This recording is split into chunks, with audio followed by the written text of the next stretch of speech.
Welcome to our Sunday morning online gathering, RCF.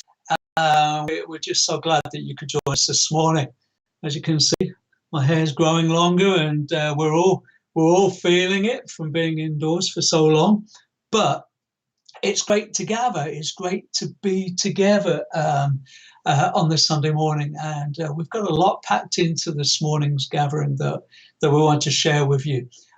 So what we're going to do this morning is pretty much follow what we've been doing over the last few weeks. We want to encourage you just to be all that God wants you to be, and we want to pray for you. We want to bless you in the name of Jesus. So I'm going to pray right now and ask the Lord just to help us, to teach us, to guide us, to open our hearts and our lives to Him this morning. So we're going to do that. So, Father, I just thank you this morning that we can come and we can gather together. Even though we're apart, we're together because we're together in you. And you said, where two or three are gathered in my name, there am I with them. So I thank you, Lord, this morning that even though we are apart, we're separated by distance, Lord, you are with us and you are very real this morning. And as we reach out to you, as we draw near to you, your word says that you draw near to us. So I pray for each one of those watching and listening today, whether they're at home or whether they're in other places, Lord, around the world. I pray, Lord, that as they draw near to you, as they seek to draw close to you, you would do the same to them, and they would know you in a way that would just be so wonderful for them today, to be comforted by your presence, to be lifted by your Spirit this morning. So, Lord, we ask, Lord, that you would bless this time that we have together in Jesus' name. Amen. Amen. So, we look each week at our bells rhythms, which is, for those who may be just tuning in for the first time, it's based on something we found in a book called Surprise the World by Michael Frost. And BELL stands for this: blessing, eating, listening, learning, sending. So we each week we look at a different one of those rhythms, and we encourage one another to act upon them and practice. So last week the rhythm was eating, and because of that, it's difficult. I know we have about 21 to 23 meals a week generally, probably have many more cups of coffee and cups of tea, especially if you're like myself. And there's lots of opportunities to share with one another. We read in the Gospels how so many times Jesus met with people to eat with them. It's a time of sharing special time together, but it's also a time of building relationships. And although we are separated by distance, we are being distanced. I'm personally under the shielding, I have a shielding letter. So I actually can't go out to mid-June, so please pray for me. But, you know, even though we are separated, we still can spend time with one another, especially online. And what I was encouraging folks to do was just to take time out of their busy week, maybe make themselves a cup of coffee and get in touch with a friend, sit there, talk to them on Zoom or Spot or any of the other kinds of Skype or whatever, and just share a few minutes with that person, encouraging them and just being there as a friend. So I don't know if you have any stories. I heard of one story this morning. It was really great to hear that Ned, Jonathan, and Arshan, they'd received a card from a friend of theirs to say that they were missing them, and they rode all the way over to their house with some homemade cookies and stood a good social distance and shared the cookies with their friends and spoke with one another for a little while before coming home. So they were getting in their exercise, they were socially distanced and all of that stuff, but they shared that time with their friends. And at this period of time in our history, we need our friends, and it's good to be able to do that. So I was really glad to hear that.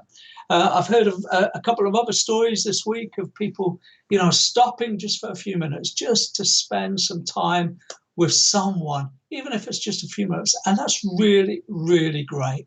So if you've got stories, please share them with us on YouTube or on WhatsApp and let us know how you got on. Remember, it's more about what God's doing in you than what you're doing with other folks. God is working in you to establish good missional habits, and that's really cool. So please carry on. This week's missional rhythm is listening, and that's sometimes something that's a little bit challenging for us. But it's not just any kind of listening. We're actually listening to God, and asking God, what are you doing in the midst of all this chaos, in my neighborhood, in my community, with my work colleagues, in all kinds of scenarios and situations. God, what are you doing in all of this? And it's taking that time to listen to what he's saying and seeing, watching, what is he doing? Because ultimately God wants us to be involved. So we're saying, God, what are you doing at this time? And then we're saying, we're taking that time that once we've observed what God is doing, to listen. God, what are you saying in this situation? What are you speaking specifically at this time into my life and into the life of the community that I live in, and to the wider community that we're a part of? God, what are you saying? And that's really, really important for us as the people of God to know what God is saying, because we can then respond to that. What is he speaking to you specifically from his word at this time? When you open your Bible every day, is he saying something to you that's resonating in your heart, that's causing you to rise up in prayer and in acts? So finally, act. What is your response to what you're seeing God doing, and your response to what God is saying to you? You see, we need to be a people who respond to what God is saying to us. And so I want to encourage you to do that this week, to take time and listen, to observe what God is doing. I want to tell you, God is at work in this nation and in the nations of the world. He is demonstrating in so many ways his grace and his mercy at this time of crisis for the world. And God wants you just to be a part of what he's doing. So we just want to encourage you to take that time and listen. So we're going to move on now with the rest of our gathering this morning. It's all been pre-recorded. Had lots of people involved. So enjoy, and I'll speak to you a little later on.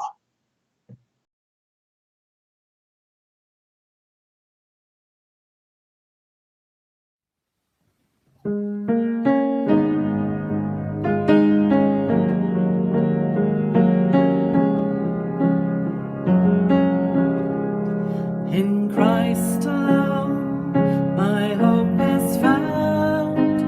He is my light, my strength, my song, this cornerstone, this solid ground, firm through the fiercest drought and storm.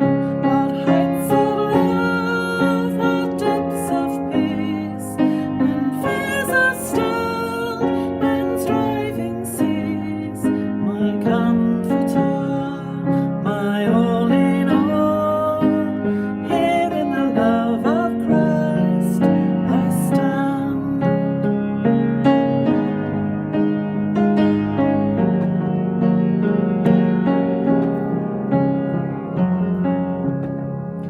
In Christ alone, who took on flesh, fullness to helpless babe, this gift of love and righteousness, scorns by the ones he came to save, till on that cross as Jesus died, the wrath of God was satisfied for every sin.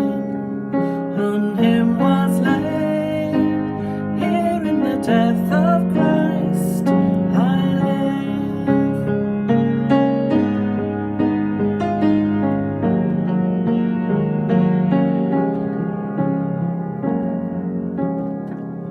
There in the ground his body lay, light of the world by darkness slain, then bursting forth in glorious day, up from the grave he rose again, and as he stands in victory, sin's curse has lost its grip on me, for I am his and he is mine, bought with the precious blood of Christ.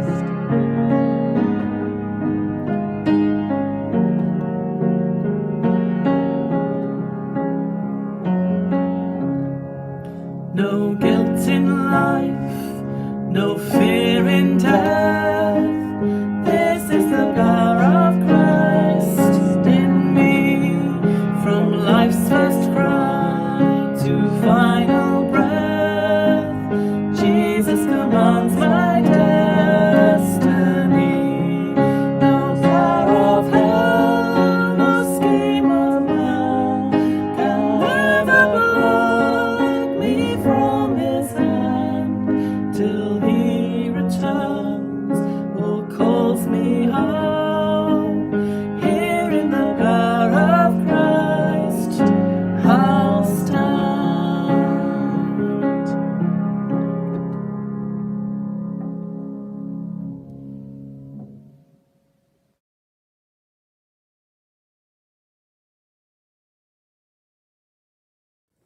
Let us all pray. O Lord God, our Father, we come to you now to worship and exalt you, and to praise you for your majesty in creation, for your power in keeping us, for your love for all people, and your compassion and mercy to all who turn to you. In the words of the prayer that Jesus taught us, we hallow, respect, and honour your holy name. We recognise that in our own merit we are not worthy to be here before you at all, but we thank you with all our hearts that you sent Jesus, your only Son, to be our Saviour, dying in our place on a cross at Calvary. Lord God, we once again ask you to forgive our sinfulness as we confess our wrongdoing to you now.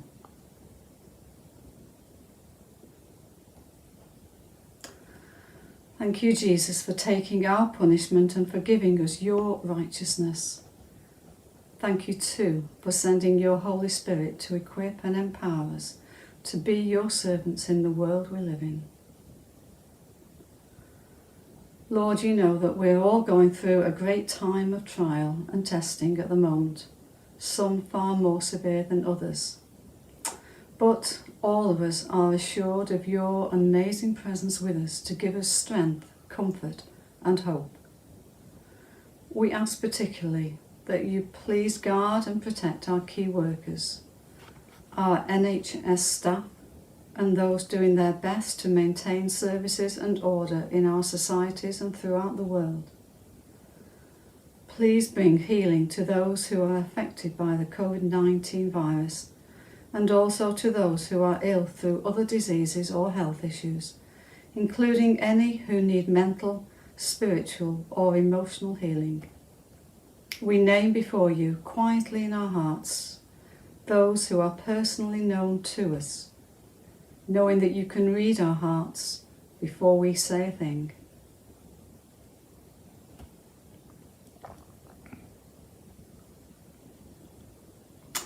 Lord, please bring hope to those devoid of hope.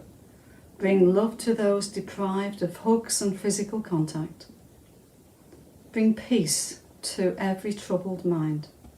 Bring strength to weary parents and carers. Bring patience to us all. Lord, we want to thank you for the way in which people are generally working together helping one another and being good neighbours, whoever and wherever our neighbours are.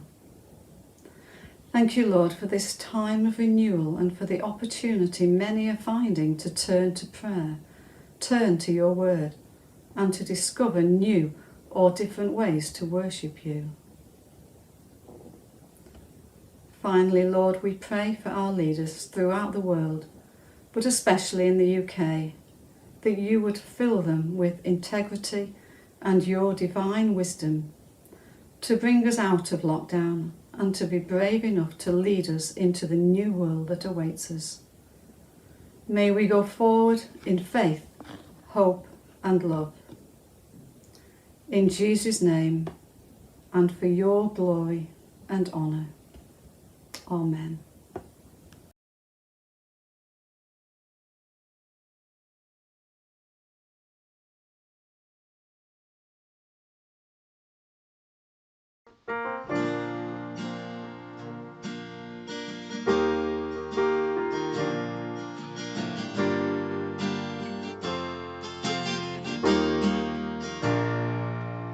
Let the King of my heart be the mountain where I run, the fountain I drink from. Oh, he's my song.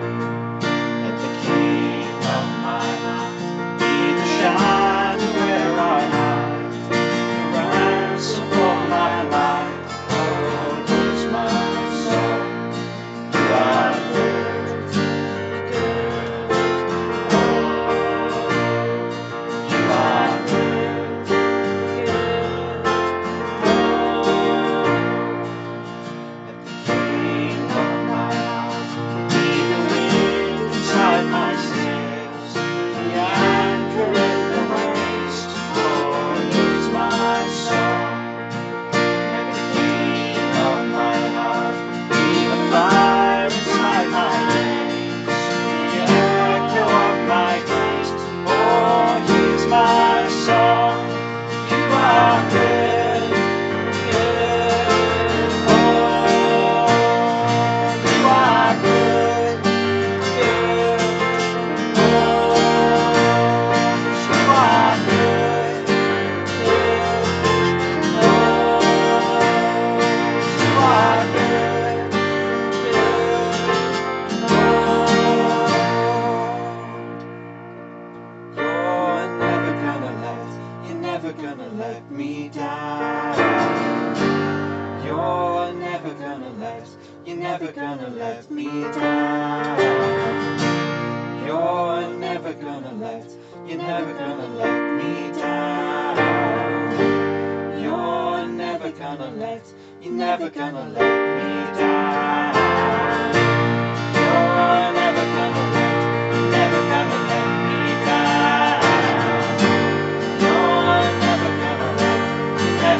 let me down. You're never gonna let me down. You're never gonna let me down. 'Cause you are good, good. Oh, 'cause you are good.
So I wanted to share a little bit about giving and receiving. It's just something I read in a devotional that I have by Henry Nouwen that I found quite inspiring. I read that a few weeks ago, just after lockdown started. So I'll just read that to you. So it goes, "Nobody is so poor that he or she has nothing to give, and nobody is so rich that he or she has nothing to receive." These words by Pope John Paul II offer powerful direction for all who want to work for peace. No peace is thinkable as long as the world is divided into two groups, those who give and those who receive. Real human dignity is found in giving as well as receiving. And he goes on to say, receiving is often harder than giving. Giving is very important, giving insight, hope, courage, advice, support, giving money. But receiving is just as important, because by receiving we reveal to the givers that they have gifts to offer. When we say thank you, you gave me hope, thank you, you gave me reason to live, thank you, you allowed me to realize my dream, we make givers aware of their unique and precious gifts. And sometimes it is only in the eyes of the receivers that givers discover their gifts. Yeah, so I thought that was quite profound. It's not definitely not easy for me either, the receiving, but just wanted to invite you this morning in prayer to, first of all, just go to God and ask him what he might want to give you in this time, what you might be able to receive from him. And obviously we think in this time a lot about other people who are suffering, and we're praying for them, but maybe in this time don't miss what God might want to give you, or maybe even a friend or a neighbour who might be reaching out to you, what they have that you could receive from them. So yeah, just wanted to pray for that today. So yeah, we'll just say a quick prayer. Father, thank you that each one of us has such value in your eyes, and what we give is valuable, and what we receive is valuable, and each one of us has a worth inside us, not just to give but also to receive, and each one of us is worth receiving good things from you and from other people. And in the midst of all the turmoil in the world at the moment, I just pray that we'd be able to know how loved we are, and that we're worth receiving from you and from our friends and family, even if that's receiving kind words through the phone or the internet. But yeah, just help us know our value in your eyes, and would you grow that sense of who we are in our hearts during this time. Amen. Yeah, and Father, I thank you that in Jesus you showed us as well how you are willing to receive from Peter when you wanted to wash his feet and he struggled, and when the lady came and washed your feet and put balm on them, and you received from her too. And Father, in this time I just pray you give us the gifts that that we need, but I pray would you help us to just open our hearts and to receive whatever it is that you've got to offer us. In Jesus' name. Amen.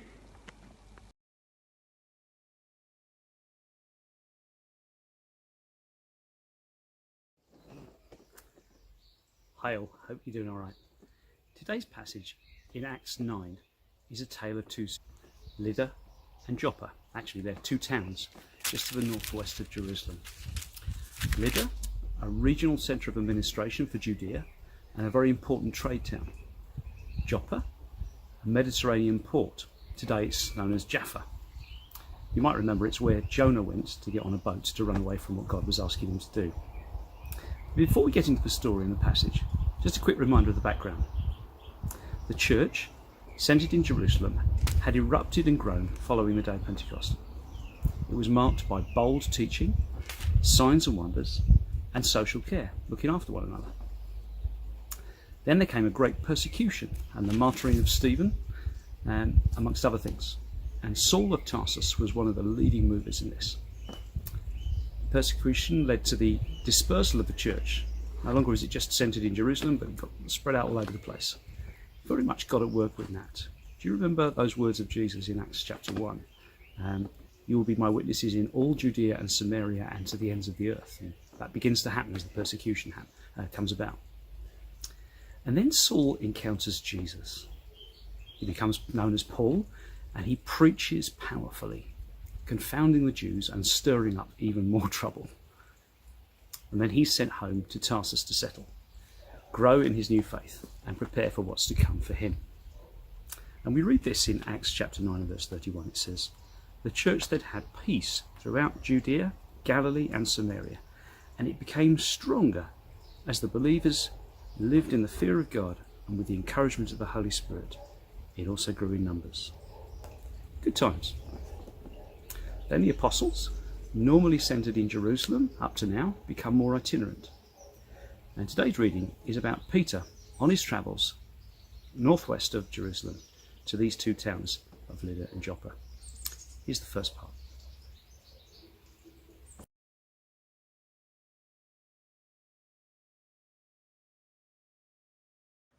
As Peter travelled about the country, he went to visit the saints in Lydda. There he found a man named Aeneas, a paralytic who had been bedridden for 8 years. "Aeneas," Peter said to him, "Jesus Christ heals you. Get up and tidy up your mat."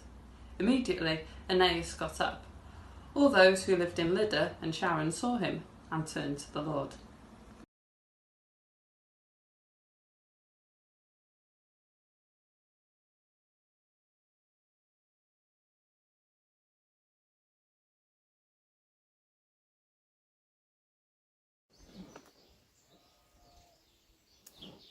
So Peter is out and about, and the text tells us he travelled from place to place, and he comes to Lydda.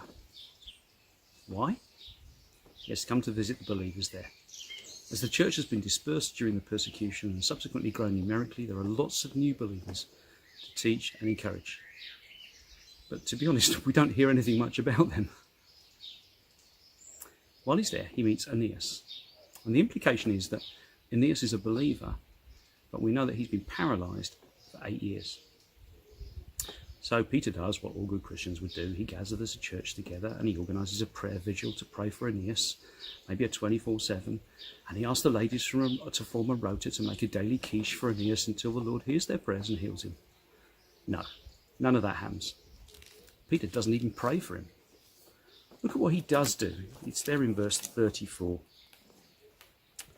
Peter said to him, "Aeneas, Jesus Christ heals you.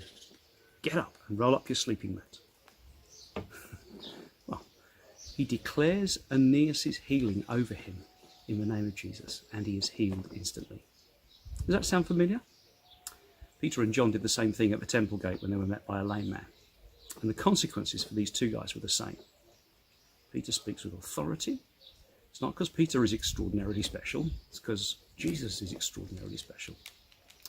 The authority with which Peter declares Aeneas' healing is the authority delegated by Christ himself to his people, all of us. Do you remember those words? Let me just find it. In Romans chapter 8 and verse 11, we read this: "The Spirit of God, who raised Jesus from the dead, lives in you. And just as God raised Christ Jesus from the dead, he will give life to your mortal bodies by his same Spirit living within you." The same Spirit. Did you hear that? It's time for the church to exercise this authority. Here's a question you might like to consider. What do you need to begin to make declarations over? Just like Peter declared over Aeneas and over the lame man at the temple gate. It might be sickness. It might be declarations over your community. It might be declarations over situations that are difficult. What happened? Peter makes this declaration of healing over Aeneas, and it says in the next few words, Aeneas was healed instantly. And what happens as a consequence of that? verse 35, it says this. And the whole population of Lydda and Sharon saw Aeneas walking around, and they turned to the Lord. The whole population of the area turned to the Lord. Just imagine the whole population. All of this in the name and authority of Jesus. Our Jesus. Incomparable Jesus.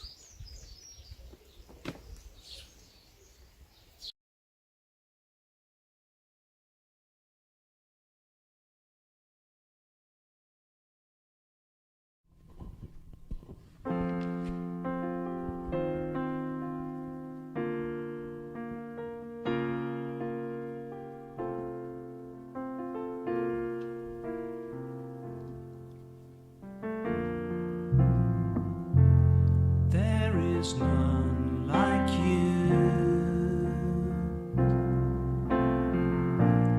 No one else can touch my heart like you do. I could search for all eternity long and find there is none like you.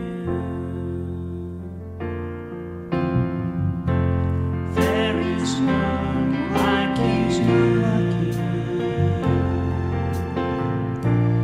No one else can touch my heart like you do. I could search for all eternity long and find there is none like you. Your mercy flows like a river wide, and healing comes from your hand. Suffering children are safe in your arms. There is none like you. There is none like you. No one else can touch my heart like you do. I could search for all eternity long and find there is none like you. There is none like you. No one else can touch my heart like you do. I could search for all eternity long and find there is none like you. I could search for all eternity long and find there is none like you.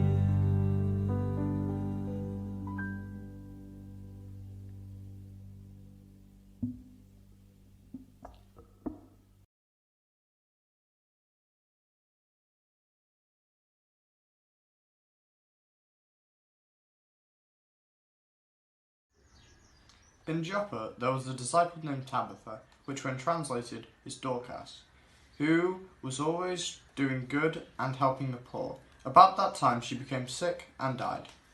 Her body was washed and placed in an upstairs room. Lydda was near Joppa, so when the disciples heard that Peter was in Lydda, they sent 2 men to him and urged him, "Please, come at once." Peter went with them, and when he arrived, he was taken upstairs to the room. All the widows stood around him, crying and showing him the robes and other clothing that Dorcas had made while she was still with them. Peter sent them all out of the room, then he got down on his knees and prayed. Turning towards the dead woman, he said, "Tabitha, get up." She opened her eyes, and seeing Peter, she sat up. He took her hand and helped her to her feet. Then he called the believers and the widows and presented her to them alive. This became known all over Joppa, and many people believed in the Lord. Peter stayed in Joppa for some time with a tanner named Simon.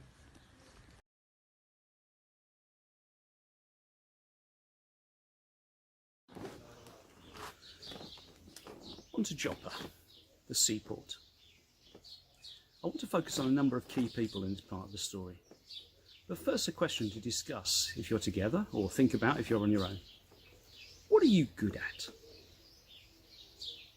Just a few seconds to think about that and talk about that.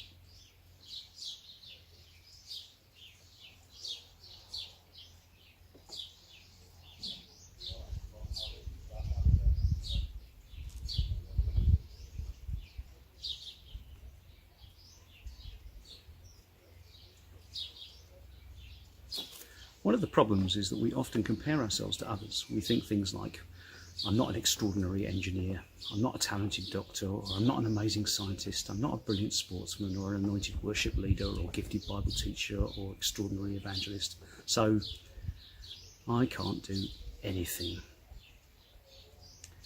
It's a lie. I'm calling it out. It's a lie. It comes from the father of lies, as Jesus called him, our enemy. So to the passage. The first person I want us to note is Tabitha, also known as Dorcas in Greek, who's just died.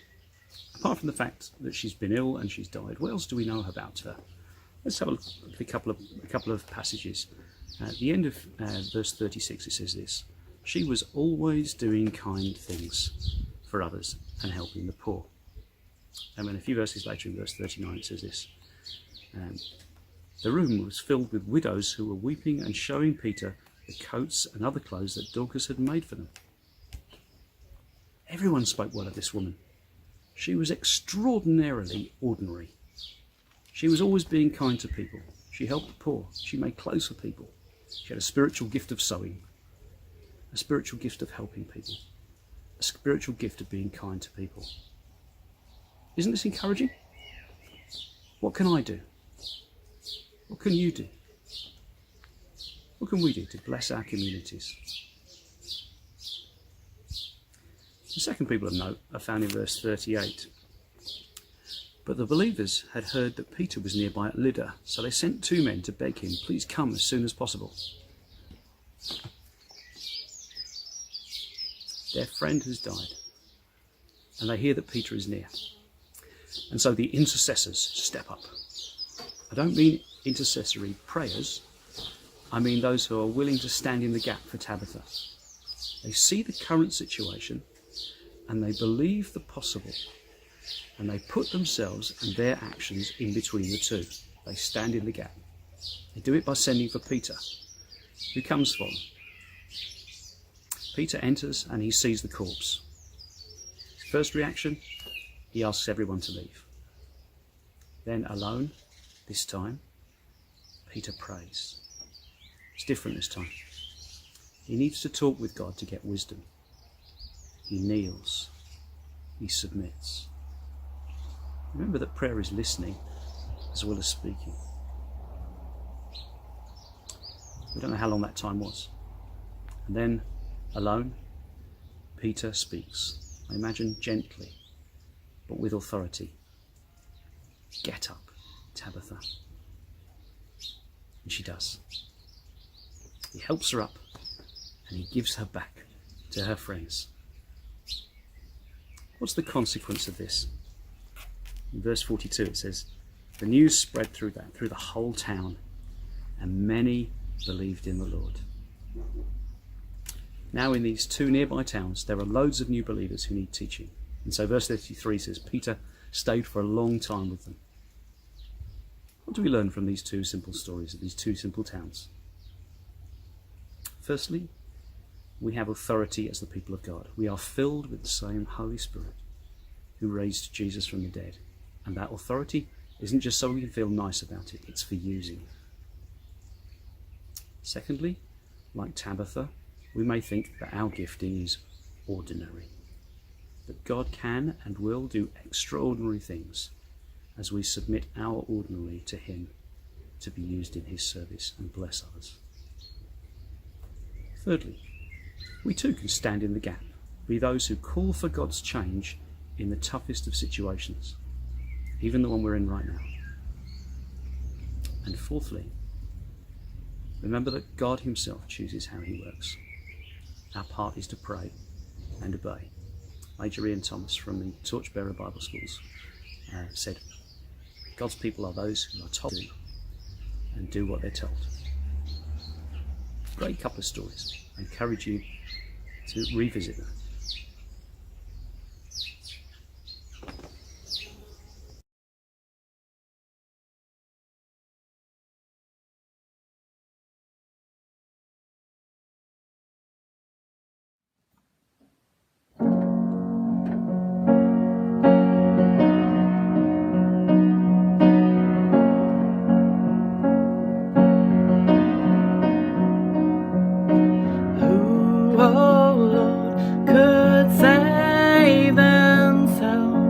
Their own sin could heal.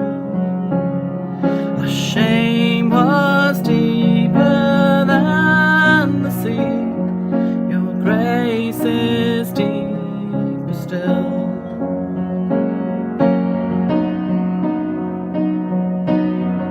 Sing that again. Who, oh Lord, could save themselves? Their own sin could heal. Our shame was deeper than the sea. Your grace is deeper still. You alone can rescue. You alone can save. You alone can lift us from the grave. You came down to find us, led us out of death. To you alone belongs the highest praise.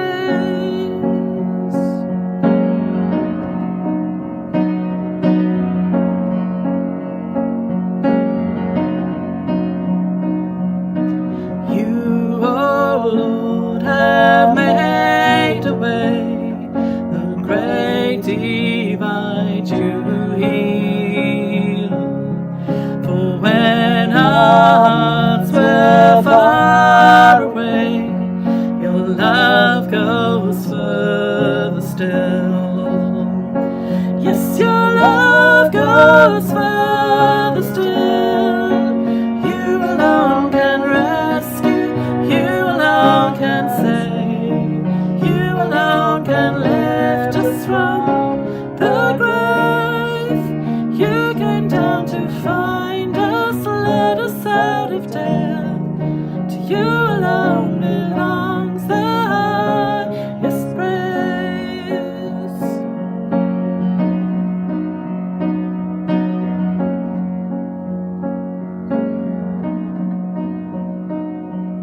We lift up our eyes, you're the giver